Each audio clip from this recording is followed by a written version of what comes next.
अस्सलाम वालेकुम। Second year अल्लामा ज़रनोजी हम पढ़ रहे थे। आज हमने देखना है अल्लामा ज़रनोजी का निसाब तालीम। सेकंड ईयर अल्लामा ज़रनोजी ने इमाम ग़ज़ाली और इब्न खल्दून की तरह निसाब को दो हिस्सों में डिवाइड किया है, एक लाजमी सब्जेक्ट्स और इख्तियारी सब्जेक्ट्स।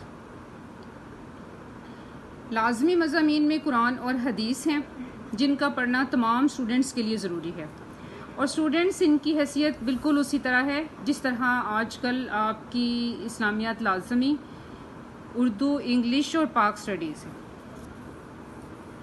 और ये पहले दर्जे में पढ़ाई जाती थी। उसके बाद सेकंड इख्तियारी मज़ामीन हैं।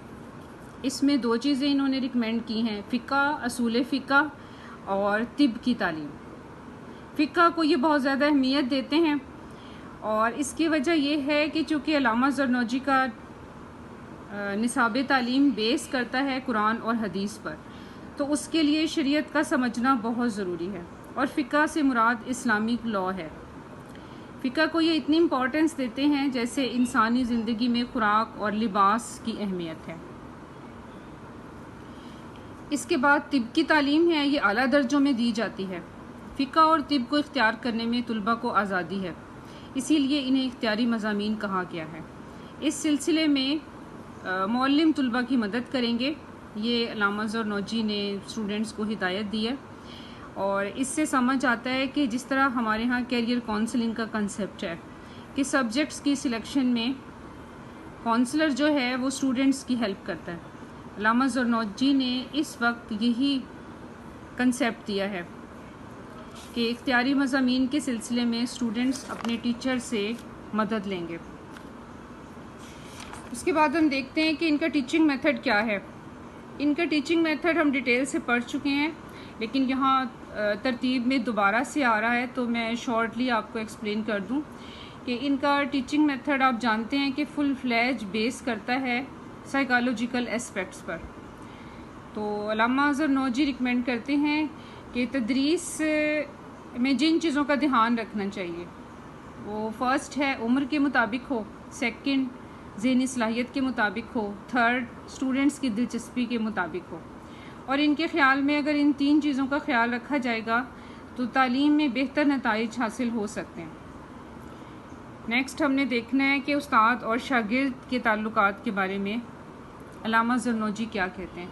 तो इस सिलसिले में इन्होंने कोई ख़ास हिदायत नहीं दी, अलबत्ता इनका एक टॉपिक है तुलबा के लिए हिदायत, उससे थोड़ा सा इनका तसव्वुर उस्ताद और शागिर्द समझ में आता है।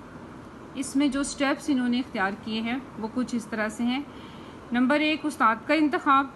उस्ताद के इंतखाब में उन्होंने कहा है कि स्टूडेंट को ध्यान रखना चाहिए इन तीन चीज़ों का। फर्स्ट, उस्ताद के इंतखाब में शागिर्द एहतियात से काम ले। सेकंड, वालिदैन अहले इल्म से संजीदगी से मशवरा करे। थर्ड, जब उस्ताद चुन ले तो मजमून को मुकम्मल करने तक उस्ताद ना बदले, क्योंकि इससे उस्ताद की शोहरत भी ख़राब होती है और स्टूडेंट का काफ़ी टाइम भी ज़ाया हो जाता है। नंबर 4, उस्ताद तजर्बाकार, परहेजगार और साहिब इल्म हो। सब्र व तहम्मुल भी इनका एक ख़ास टॉपिक है। वो कहते हैं कि तालीम का सिलसिला आहिस्ता आहिस्ता और सब्र व तहम्मुल से जारी रखा जाए। तालिब इल्म जल्दबाजी और बेसब्री का मुजाहरा ना करे। इस सिलसिले में इनकी एक मिसाल है कि लकड़ी की छड़ी को सिर्फ हल्की हल्की आंच पर ही सीधा किया जा सकता है। यानी कि स्टूडेंट्स, अल्लामा ज़रनोजी के मुताबिक आप लोग लकड़ी की छड़ी हैं, और आहिस्ता आहिस्ता आपके असातिज़ा आपको सीधा कर सकते हैं।